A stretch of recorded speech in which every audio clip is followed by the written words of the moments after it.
On continue, bismillah, alhamdulillah, wa salatu wa salam ala rasulillah sallallahu alayhi wa sallam. Donc on est arrivé, on continue, Inch'Allah, le chapitre l'wudu, c'est-à-dire furud al-wudu wa sifatuhu,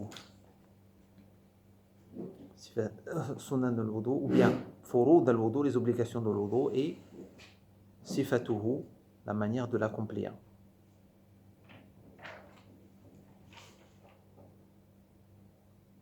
Donc on est arrivé à sifatul wudu, c'est-à-dire la manière d'accomplir, c'est-à-dire l'wudu, c'est-à-dire maintenant, c'est-à-dire en détail. Wa sifatul wudu an yanwiya. Donc la première chose, c'est de émettre, c'est-à-dire l'intention. On avait parlé sur ça, sur l'intention. On avait que l'intention, elle était dans le cœur, et on avait expliqué, c'est-à-dire quelle intention tu dois avoir avant les ablutions. Quelle intention tu dois avoir, soit raf'ul hadath, c'est-à-dire enlever l'impureté, l'état d'impureté en toi, soit faire avoir l'intention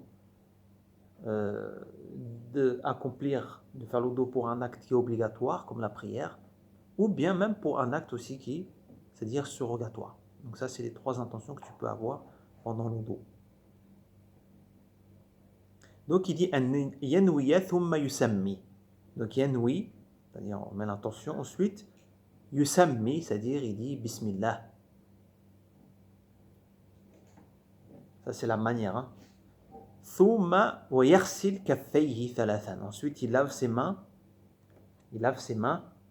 c'est-à-dire 3 fois. Il lave ses mains 3 fois.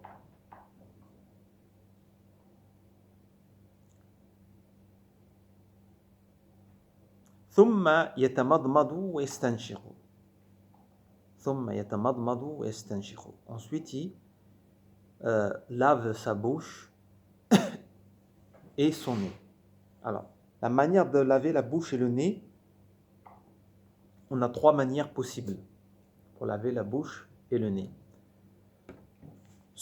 La première possibilité, c'est d'une seule prise, en une seule fois, c'est-à-dire en une seule poignée.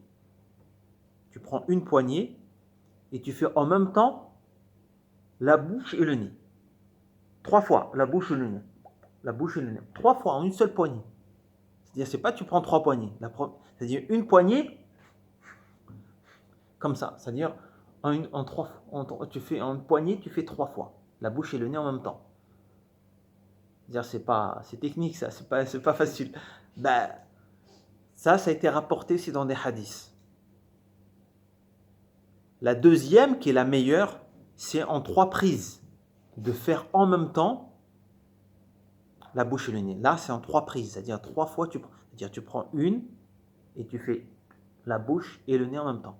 Deuxième, la bouche et le nez en même temps. Troisième, la bouche et le nez en même temps. C'est-à-dire en 3 prises. Ça, c'est la meilleure façon. C'est bon pour la deuxième manière? Il y a une troisième aussi. C'est 3 fois, bien sûr, la bouche. Et ensuite, 3 fois quoi? Le nez.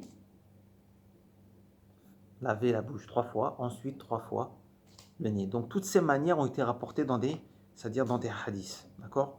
Donc il n'y a aucun mal de faire cela ou de faire une autre. Donc quand on fait le madmada, c'est-à-dire on a dit le lavage de la bouche, ensuite on fait le lavage du nez, c'est-à-dire on inspire, on aspire et on expire. C'est-à-dire on inspire avec la main droite et on expire avec la main gauche. D'accord? La sunna, on aspire l'eau avec la main droite et on expire avec la main gauche.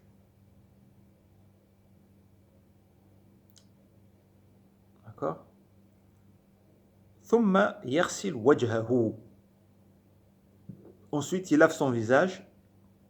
Min manabati sha'ri ar-ra's ila ma'in hada min al-lihyayn. Wa al-dhaqni tawlan. Wa min al-udhuni ila al-udhuni 'ardan. Ensuite, il lave son visage.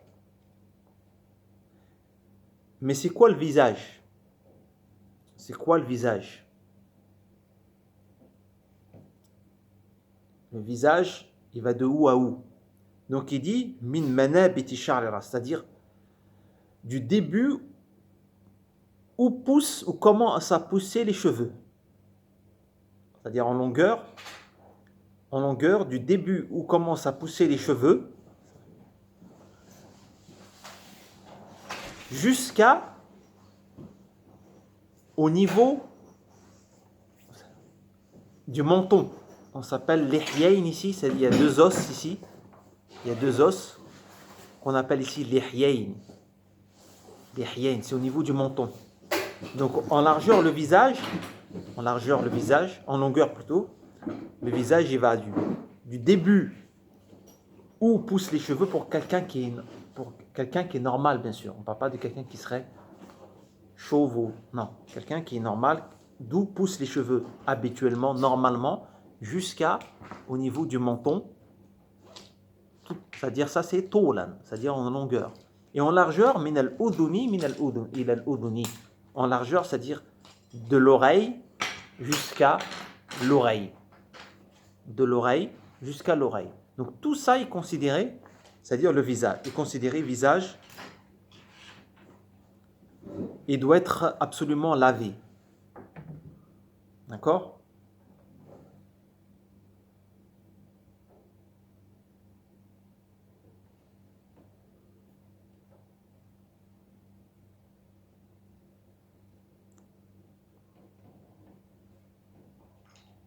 Et dans le madhab, c'est-à-dire ils détaillent, ils disent ويدخل العذار في الغسل.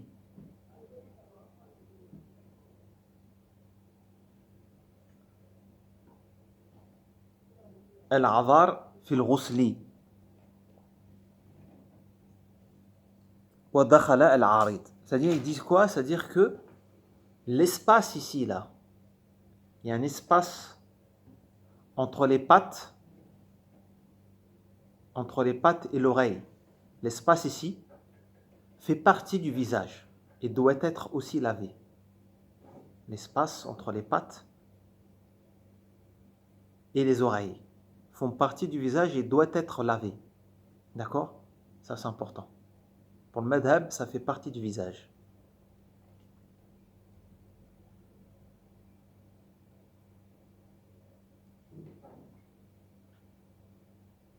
ولا يدخل الصدغ والتحذيف لأنهما من الرأس ولا يدخل النزعتين. De même, ce qui ne fait pas partie ici, par exemple, par contre, du visage, c'est ce qu'on appelle le tahdif. Le tahdif, c'est les poils entre le début des pattes et al-naza'. Ce qu'on appelle al-naza', c'est l'espace vide sur les deux côtés là, ici là. Al-naza', c'est ici. Ça veut dire quoi? Ils ont dit les poils ici là, les poils au niveau qui se trouvent ici là, qui se trouvent ici, font pas partie du visage. Ils font partie de quoi? Des cheveux. Ils font partie des cheveux.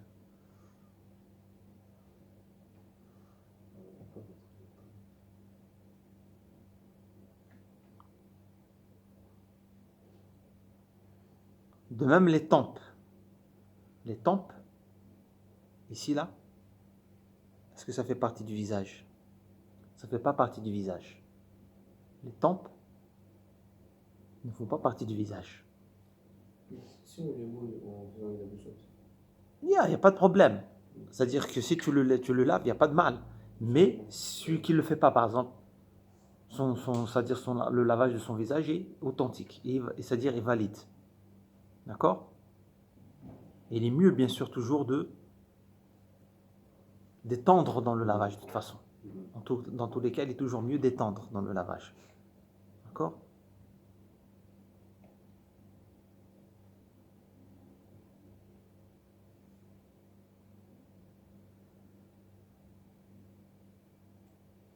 وما فيه من شعر خفيف وظاهر الكفيف مع ما استرسل منه.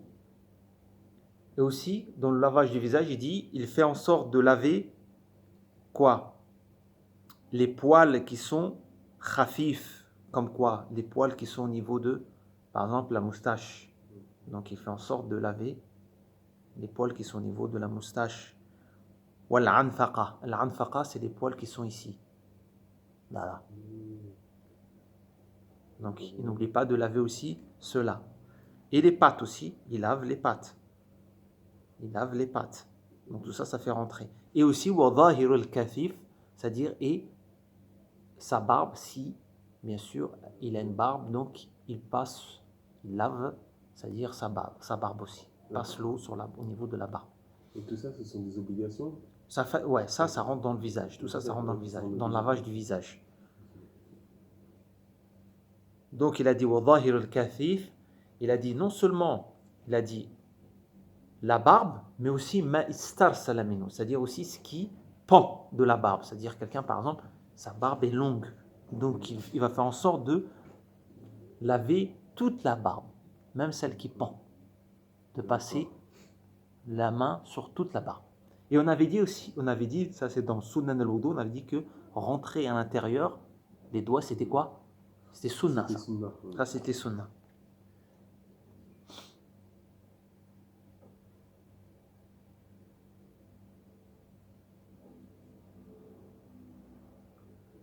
Donc il n'oublie pas aussi les cils, les sourcils, donc tous les poils qui sont au niveau du visage, il fait en sorte de les laver. D'accord? Il fait en sorte de les laver.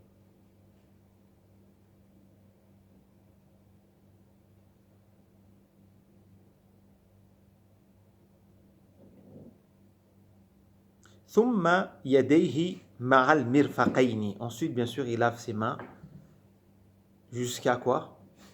Jusqu'au coude comprise. D'accord? Jusqu'au coude comprise. Il lave ses mains jusqu'au coude comprise. ثم يمسح كل رأسه من الأذنين مع الأذنين مرة واحدة. Ensuite, il essuie sa tête avec les oreilles une seule fois. Il essuie sa tête avec les oreilles une seule fois.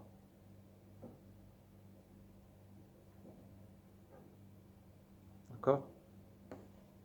Donc ils ont apporté dans cela une manière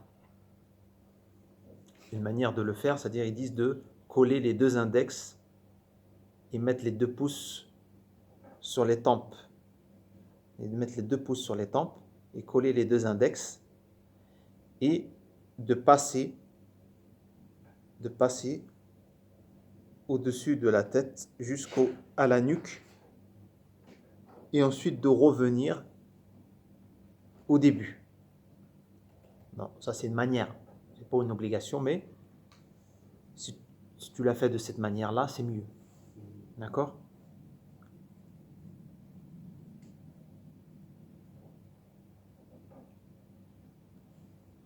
Alors le madhab yamsahu kulla ra'sihi. Donc le madhab c'est comme les malikites aussi, c'est-à-dire qu'il doit passer la majorité de la tête. D'accord? Il doit passer la majorité. L'essuyage, il doit comprendre la majorité de la tête. Il ne suffit pas d'essuyer un peu de cheveux ici, par exemple, devant. Il faut absolument comprendre, c'est-à-dire que l'essuyage comprend toute la tête. D'accord?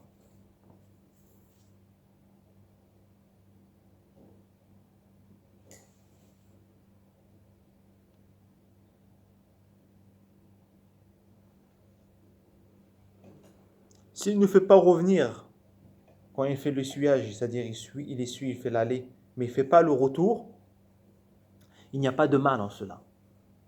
Il n'y a pas de mal en cela, ce n'est pas une obligation. D'accord?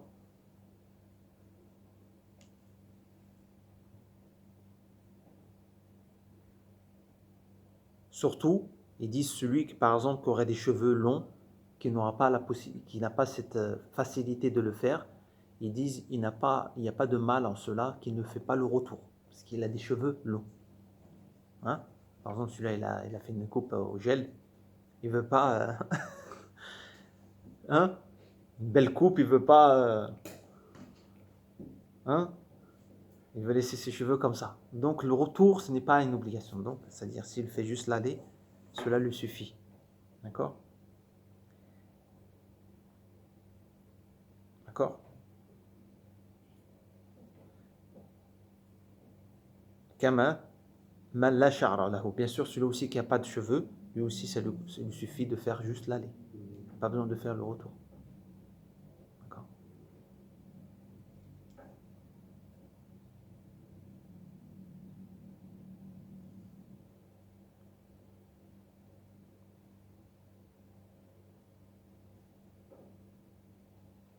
Quant à la femme, il dit dans le madhab ici, selon Ahmed, أن المرأة يجزئها مسح مقدمة رأسها. Ils disent que la femme, elle, il suffit pour elle de essuyer le début seulement. Ça lui suffit. D'accord? Si elle veut faire le complet, l'aller et le retour, c'est permis aussi, mais il y a ici une facilité pour elle, puisque leurs cheveux sont longs. Il dit dans le madhab, donc selon Ahmed, qu'il suffit juste qu'elle essuie le début de ses cheveux.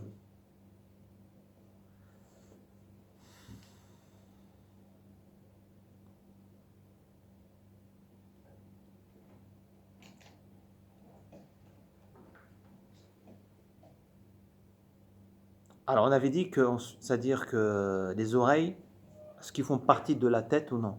Ils font partie de la tête pour le madhab, donc les oreilles font partie de la tête. Donc il fait l'essuyage, ensuite il fait, c'est-à-dire les oreilles, d'accord? D'accord? En rentrant quoi? C'est-à-dire il rentre quoi?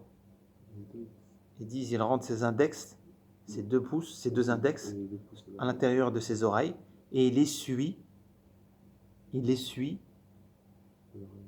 avec ses pouces à l'intérieur de ses oreilles, il essuie avec ses pouces là, à l'intérieur. D'accord? Est-ce qu'il est possible justement d'abord faire les index et après faire comme ça? Enfin, tu vois, Oui, ça c'est une manière, c'est la meilleure, c'est quelque chose qui est recommandé, tu vois. D'accord? Donc il rentre ses pouces ses index plutôt dans l'oreille et il essuie. Il essuie à l'intérieur. D'accord?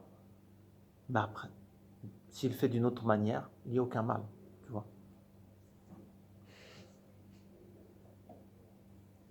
Donc les oreilles font partie de la tête pour le madhab. Donc on avait dit si par exemple quelqu'un il oublie l'essuyage des oreilles, c'est quoi le jugement? c'est quand même valable. C'est-à-dire c'est valable. C'est-à-dire que l'odo sera considéré valable, puisqu'il fait partie de la tête. Mais par contre, il n'est pas permis de se contenter de l'essuyage des oreilles seulement. Ça, non. Quelqu'un qui laverait sa tête, il va laver, au mieux de essuyer sa tête, il a dit je lave. Il va laver. Est-ce que c'est valide? Pardon, qu'est-ce que tu as dit? Au mieux d'essuyer, il va mettre plein d'eau sur sa tête, il va laver. Est-ce que c'est valable? Non, c'est pas valable. C'est valable si il passe ses mains après par-dessus. Il essuie comme ça après. Là, dans le cas, Après avoir mis plein d'eau, ouais, il doit passer après. Ouais. Sinon, ce n'est pas valable. Il faut absolument l'essuyage. D'accord?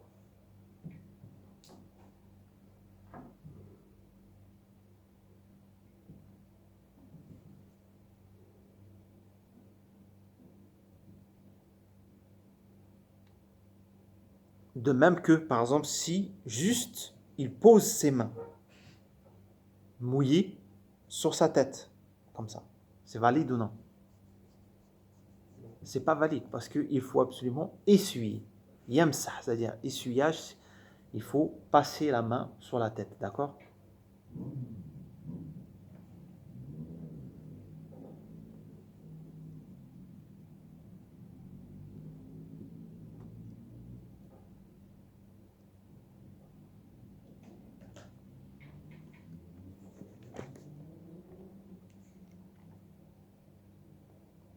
ثم يغسل رجليه مع الكعبين. Ensuite, il lave, c'est-à-dire ses pieds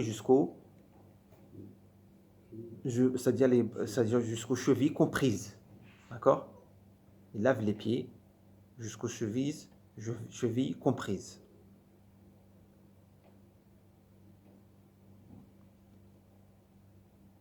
Ici, il n'y a pas un nombre. Hein. 3 fois ou non. Non. C'est-à-dire là, c'est laver, c'est tout. D'accord?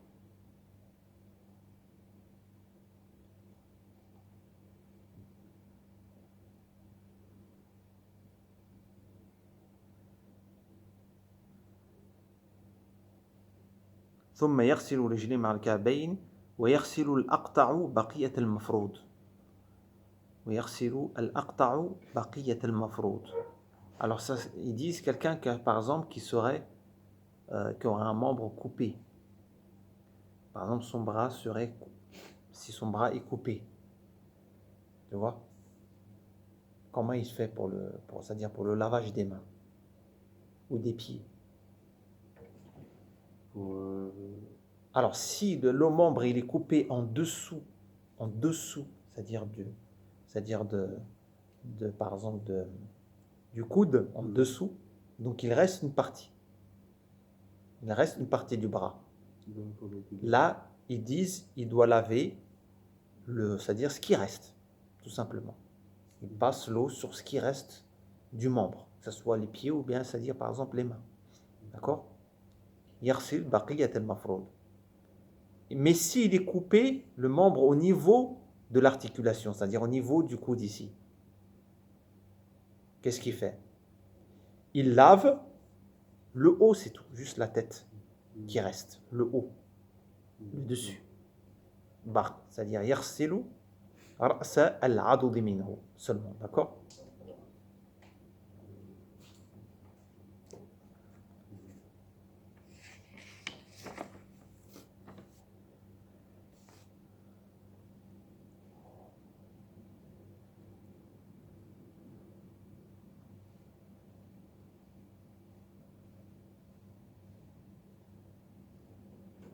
Donc on avait dit pour le mess, le fait d'essuyer les têtes, si quelqu'un qui n'a pas de cheveux, qu'est-ce qu'il fait? Il passe au-dessus. Hein. C'est tout, hein? Il passe au-dessus de sa tête.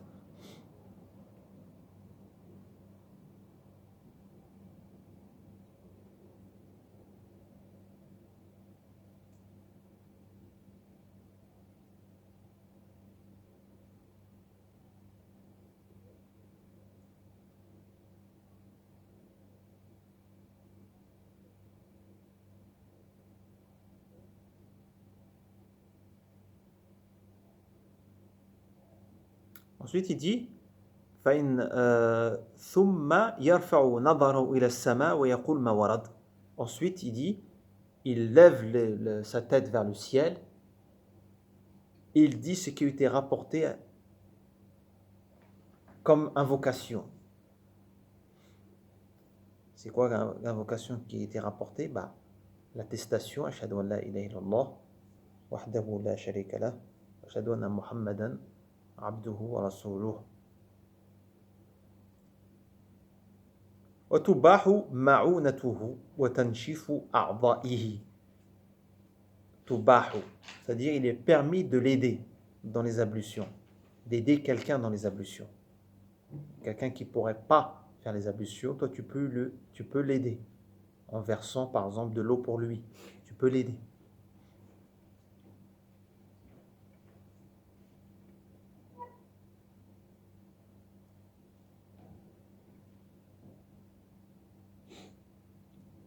Et celui qui est incapable, il doit même, c'est-à-dire confier à cela à quelqu'un, même le payer pour qu'il lui fasse l'odo, ils disent dans le madhab. Voilà, ou bi ujra. C'est-à-dire quelqu'un, par exemple, il n'a pas la capacité de faire l'odo, il doit dire à quelqu'un de lui faire. Même s'il paye pour cela.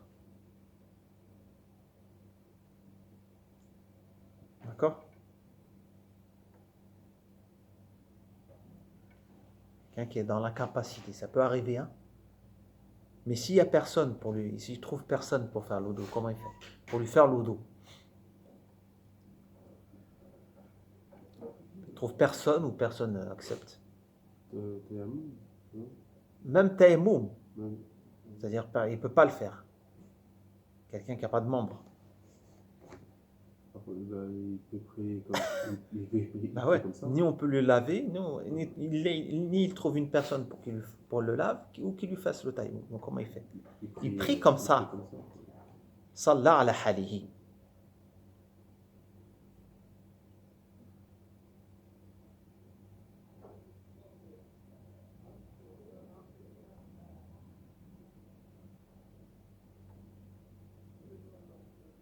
D'accord? Wa tanshifu a'dha'ihi, c'est-à-dire aussi il est permis de s'essuyer. C'est permis de s'essuyer après le lavage des ablutions. D'accord? Il est permis de s'essuyer. Donc voilà, ça c'était la manière d'accomplir, c'est-à-dire les ablutions. D'accord? Cependant, il reste des conditions pour la validité de l'odo qu'on n'a pas cité. Il reste des conditions pour la validité de l'odo. D'accord? On avait cité combien de conditions?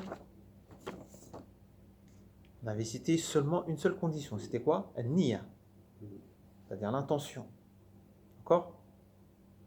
Mais l'odo a des autres conditions aussi. L'odo a des autres conditions.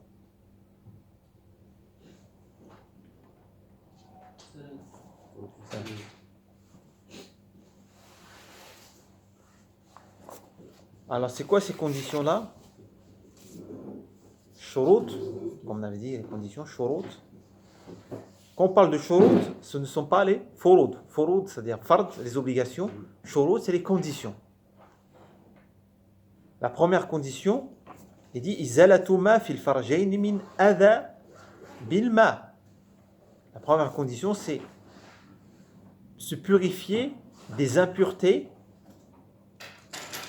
au niveau des parties avec l'eau. Ce qu'on appelle l'istinja qu'on avait vu. On avait vu que si quelqu'un, par exemple, il n'a pas fait l'istinja, c'est-à-dire il ne s'est pas purifié de ses impuretés avec de l'eau ou le solide, et ensuite il fait l'odo, est-ce que son odo est valide? Non. Il n'est pas valide pour le madhab. Pour le madhab, son odo ne sera pas valide, mais il y a une divergence. C'est la deuxième condition. C'est la première condition. C'est ça, la première condition? Ouais. L'Iya, ouais, l'Iya, on l'a fait. C'est vrai que l'Iya, on l'a fait. On l'a fait. On parle des autres conditions autres que l'Iya qui est l'intention. Donc la première, c'est enlever les impuretés des deux parties.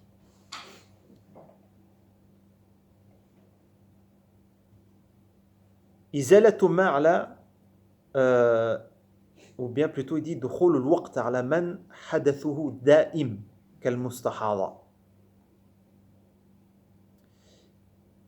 Ça, c'est une condition pour quelqu'un qui est atteint de maladies telles une hémorragie de sang pour la femme par exemple, dont le sang coule en continu, il ne s'arrête pas. Ou bien quelqu'un qui sera touché d'une maladie qu'on appelle salasul baoul, c'est-à-dire quelqu'un qui urine où l'urine sort en permanence, sans son contrôle, c'est-à-dire malgré lui. Pareil pour une femme qui sera victime de hémorragie qui sort sans contrôle et en continu comme ça. Comment ils font ces gens-là? Comment ils font pour l'odo? Ça sort, même quand il va faire l'odo, ça sort. L'urine continue à sortir ou le sang continue à sortir. Eux, ils doivent attendre le temps de la prière qui rentre pour faire l'odo et la prière. Donc ils attendent le temps qui rentre, le temps de la prière rentre. Ensuite, ils font quoi? Ils font l'odo et aussi après la prière.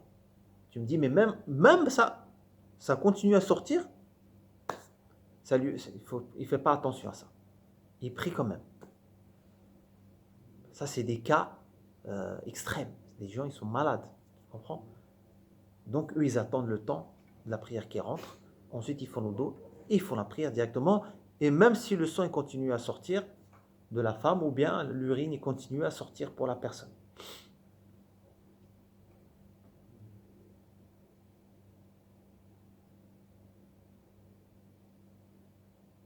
La troisième condition, c'est quoi? C'est at-tamyiz fala wudu liman la tamyiz lahu. كمن دون السابعة وقيل ستة أو من لم يفهم الخطاب ولا يرد الجواب. C'est quoi la condition? La troisième condition, c'est tamyiz. C'est quoi tamyiz? C'est la distinction. C'est-à-dire que la personne, il faut qu'il a la distinction. C'est quoi la distinction? Qui arrive à comprendre les choses, c'est-à-dire comme un enfant. C'est une condition, l'odo, pour quelqu'un qui a cet âge-là, qui arrive à un âge où il arrive à distinguer, à comprendre les choses. C'est-à-dire il donne l'âge, généralement, le ulama, de 7 ans. Il dit à partir de 7 ans, l'enfant il commence à distinguer, à comprendre les choses. À partir de là, c'est-à-dire son odo, l'odo de cet enfant-là, est authentique et valide. Mais avant 7 ans, parce qu'on lui demande de faire l'odo. Il n'est pas obligé de lui demander de faire l'odo parce qu'il n'a pas la compréhension, la distinction. On peut l'entraîner, d'accord, avant 7 ans. Mais il n'aura pas, c'est-à-dire son odo ne sera pas valide. Pourquoi son odo n'est pas valide? Parce que quelqu'un qui n'a pas la tamyiz, il n'a pas d'intention. L'enfant, il n'a pas d'intention. Il ne sait pas ce qu'il veut faire. Il n'a pas de niya. C'est comme le majnoun. Le majnoun, c'est le fou. Le fou, il n'a pas d'intention. Donc c'est pour ça qu'il dit à partir de 7 ans, c'est là qu'il commence à distinguer les choses. La quatrième condition, izalatu ma yamna'u su'al ma ila al-'udwi. Ça c'est important aussi. On doit enlever tout ce qui pourrait s'interposer, qui pourrait empêcher plutôt, c'est-à-dire que l'eau touche le membre. Que ce soit des produits, que ce soit, par exemple, la femme, si elle met du maquillage ou bien elle met quelque chose qui empêche l'eau de toucher, d'atteindre, c'est-à-dire la peau, c'est interdit. C'est-à-dire l'eau n'est pas valide. Comme, je crois, c'est-à-dire le vernis, je crois, c'est-à-dire il empêche l'eau. Non? Ça, il faut vérifier. Est-ce que tous les vernis sont comme ça? Si oui, s'il empêche, c'est-à-dire que l'eau pénètre, c'est-à-dire touche le doigt,